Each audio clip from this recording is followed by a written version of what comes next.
అగ్రరాజ్యం అమెరికా మరోసారి యుద్ధ భూమిలోకి దూకింది. సిరియా గగనతలం బాంబుల మోతతో దద్దరిల్లుతోంది. తమ పౌరుల రక్తం చిందించిన ఉగ్రవాదులకు అమెరికా అధ్యక్షుడు డొనాల్డ్ ట్రంప్ బుద్ధి చెప్తున్నారు. గత వారం 3 అమెరికన్ల ప్రాణాలు బలిగొన్న ఇస్లామిక్ స్టేట్ ఉగ్రవాదులపై ప్రతీకారంగా అమెరికా దళాలు విరుచుకు పడుతున్నాయి. శత్రువుల గుండెల్లో వణుకు పుట్టించేలా ఆపరేషన్ హ్యాకై స్ట్రైక్ పేరుతో భారీ వైమానిక దాడులకు అమెరికా శ్రీకారం చుట్టింది.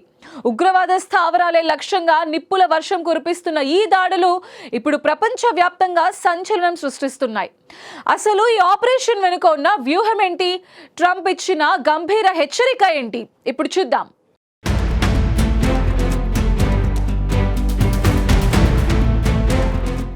అగ్రరాజ్యం అమెరికా సిరియా మధ్య మరోసారి ఉద్రిక్త వాతావరణం నెలకొంది. మధ్యప్రాచ్యాన్ని ఇప్పటికే కలవరపెడుతున్న యుద్ధ మేఘాల మధ్య సిరియా గడ్డపై అమెరికా దళాలు విరుచుకుపడడం ప్రపంచవ్యాప్తంగా చర్చనీయాంశంగా మారింది. అమెరికన్లను లక్ష్యంగా చేసుకుని జరిగిన ఉగ్ర దాడికి ప్రతీకారంగా సిరియాలోని ఉగ్ర స్థావరాలపై అమెరికా భారీ స్థాయిలో వైమానిక దాడులు ప్రారంభించింది. సిరియా ఆకాశాన్ని చీల్చుకుంటూ బాంబుల వర్షం కురిపిస్తోంది. ఈ దాడులకు సంబంధించిన వీడియోలు బయటకు రావడంతో ప్రాంతమంతా మరో పెద్ద సంఘర్షణ దిశగా వెళుతోందన్న భయాలు మొదలయ్యాయి. ఈ నెల 13న సిరియాలో ఇస్లామిక్ స్టేట్ గ్రూప్ కు చెందిన ఉగ్రవాది జరిపిన దాడిలో 3 అమెరికన్లు ప్రాణాలు కోల్పోయారు.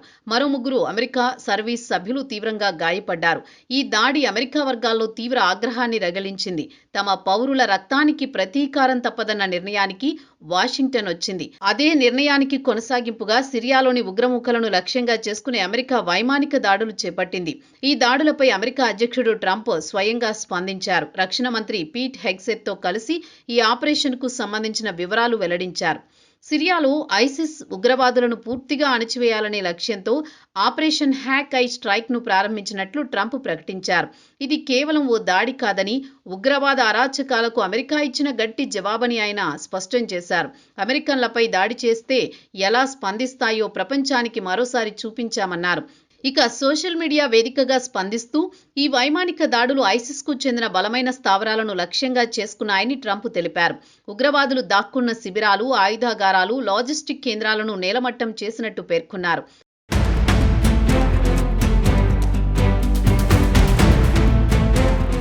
ఈ సందర్భంగా సిరియా అధ్యక్షుడు అహ్మద్ అల్ షరాకు కూడా ట్రంప్ మద్దతు ప్రకటించారు. ఐసిస్ వంటి ఉగ్ర సంఘాలపై పోరాటంలో సిరియా ప్రభుత్వం అమెరికాతో కలిసి నిలబడితే పూర్తి సహకారం అందిస్తామని భరోసా ఇచ్చారు. అంతేకాదు అమెరికన్లపై దాడి చేసే ప్రతి ఉగ్రవాదికి ఈ దాడి ఓ స్పష్టమైన హెచ్చరిక అని ట్రంప్ తీవ్ర స్థాయిలో వార్నింగ్ ఇచ్చారు. మీరు ఏ రూపంలో అయినా అమెరికాను బెదిరిస్తే లేదా దాడి చేస్తే గతంలో ఎన్నడూ లేనంత తీవ్రంగా ప్రతీకారం ఎదుర్కోవాల్సి వస్తుందని తేల్చి చెప్పారు. ప్రపంచంలో ఎక్కడ ఉన్నా సరే అమెరికాపై చేయి ఎత్తిన వారిని వేటాడి మరీ మట్టుబెడతామని ఆయన చేసిన వ్యాఖ్యలు సంచలనంగా మారాయి. మరోవైపు రక్షణ మంత్రి పీట్ హెగ్సెత్ కూడా ఈ దాడులపై కీలక వ్యాఖ్యలు చేశారు. సిరియాలోని ఐసిస్ ఫైటర్లు, వారి ఆయుధాగారాలు, ఉగ్రవాదానికి ఆధారమైన మౌలిక వస్తువులను నాశనం చేయడమే ఆపరేషన్ హ్యాక్ ఐ స్ట్రైక్ లక్ష్యమని స్పష్టం చేశారు. అయితే ఇది యుద్ధానికి ఆరంభం కాదని, కేవలం ప్రతీకార చర్య మాత్రమేనని ఆయన వివరించారు.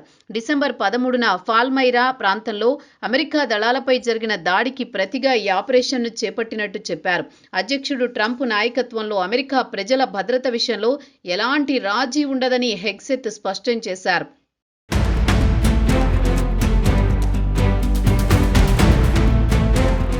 అమెరికన్లను లక్ష్యంగా చేసుకుంటే ప్రపంచంలో ఎక్కడ ఉన్నా సరే అమెరికా మిమ్మల్ని వెంబడించి పట్టుకుంటుందని, అవసరమైతే నిర్దాక్షిణ్యంగా మట్టుబెడుతుందని హెచ్చరించారు.